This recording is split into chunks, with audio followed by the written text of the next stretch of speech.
जिसमें mental problem है वह दिक्कत कर सकता है, लेकिन 1 मिनट समय लेते हुए, बहुत आप घड़ी देख रहे हैं, बंद कर दीजिए, घड़ी देखना है बड़ी दूर से, तो कुछ बोल के जाएंगे, ठीक है ना? बोलिए बोलिए। ये बात, ये कहानी हमको सुनाना जरूरी है।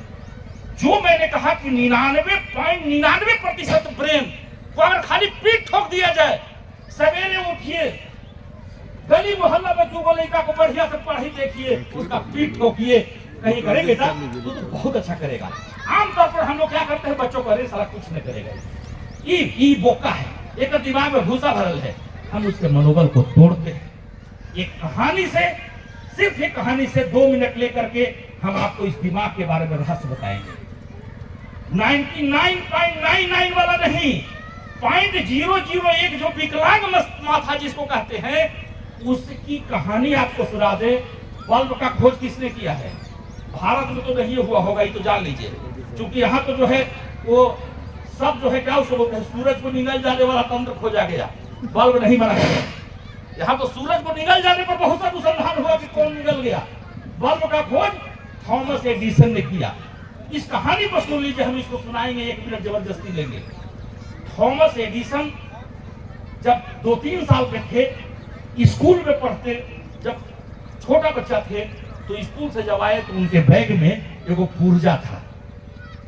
पुर्जा, जब गौर से सुनिएगा माताएं, ये कहानी जो सुने होंगे वो फिर भी सुन लीजिए, क्योंकि वो सुनाने वाला वो दूसरे होंगे, हम दूसरे। अरे कहानी अगर सेट कर गया तो आपको इस दिमाग के बारे में रहस्य जान जाएंगे, और अपने आप बच्चों के प्रति, जो बच्चों के बारे में जो नहीं होता, आप डेमोरलाइज कर देते हैं।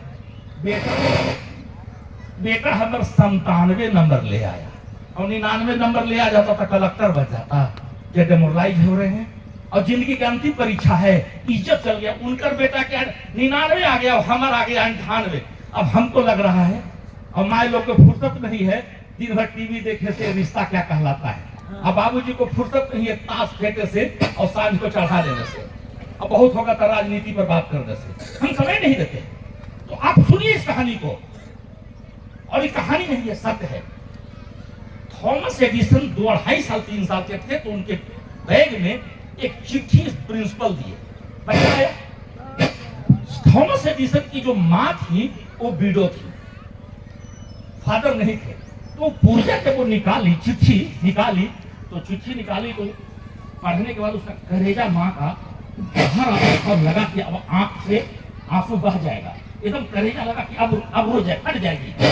फिर वो माँ प्रचंड हो करके और अपने वो कि नहीं, हमको इस बेटा को बनाना है, वो माँ बेटा को बोलती है कि बेटा, इस चिट्ठी में लिखा हुआ है कि तुम इतना इंटेलिजेंट हो कि हमारा स्कूल में पढ़ाने लायक कोई मास्टर नहीं है। हमारे स्कूल में इस बच्चा को पढ़ाने लायक कोई मास्टर नहीं है। ये बात इस चिट्ठी में लिखा हुआ है।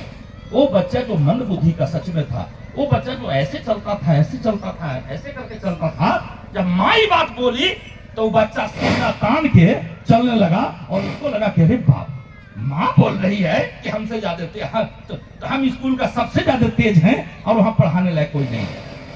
वो आदमी जब साइंटिस्ट बन गया, 1000 बार प्रयोग किया तो एगो बॉल खोजा। बहुत तेज होता तो 1 बार में खोज लेता, 2 बार में खोज लेता, 3 बार में खोज लेता, 1000 बार बार जाए और फिलामेंट जला दे। मतलब वो जीती था, मतलब उसमें संकल्प था। सही में मंद बुद्धि तो था ही, क्योंकि वो काम 1000 बार करने में उसको लगा।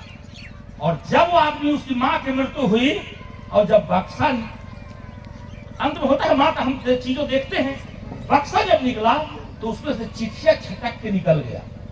वो चिट्ठी पढ़ा तो अब थॉमस एडिसन का कलेजा बाहर निकल रहा है, क्योंकि उसमें लिखा हुआ था कि तुम्हारा बेटा मंद बुद्धि है और हम नाम काट रहे हैं, तुम दूसरे विद्यालय में पढ़ाओ। और वो माँ अपने घर में उस बेटा को पढ़ाई, किसी विद्यालय में नहीं डाली, क्योंकि जब इसका सत्य जान जाएगा कि ये मंद बुद्धि है तो कल डेमोरलाइज करके इसको बेइज्जत करके जान मार देगा। और हम तो कहते हैं कि जो फर्टाइल बुद्धि है, जो आइंस्टाइन बुद्धि है, उसको भी मामा, फूफा, चचा, मामू, गली टोला के लोग गुरुजी एक नंबर काम आ जाता है, तो बेटवा कुछ ना करता, और बेटवा नालायक हो गए, अरे लड़का तभी बदमाशी कर लिया, एक नंबर कम ले आया। मेरे भाइयों, मेरे माता पिता आपको कह दूं, अपने बच्चों को अगर हमसे आज कुछ सीखना, कुछ हम कह सकते हैं इतनी देर में, तो हम सिर्फ ये कह रहे हैं कि अगर आप कुछ न कर सके, आप अनपढ़ क्यों न हो, अगर आप अनपढ़ भी हैं, आपको बहुत लोगों को लगता है कि हम तो अनपढ़ ही पढ़ल करके बचपन पढ़ते, अगर आप अनपढ़ गार्जियन हैं, माँ बाप हैं, अपन बेटा के कलेजा में सटाइए और कहिए कि बेटा राजा, बेटा सोना, तुम कुछ भी कर सकते हो। अरे हमारा बाप भी अनपढ़ थे, वो भी ठेपा लगाते थे, मेरा बाप ने मुझे पीठ ठोक दिया, हम यहाँ आ गए।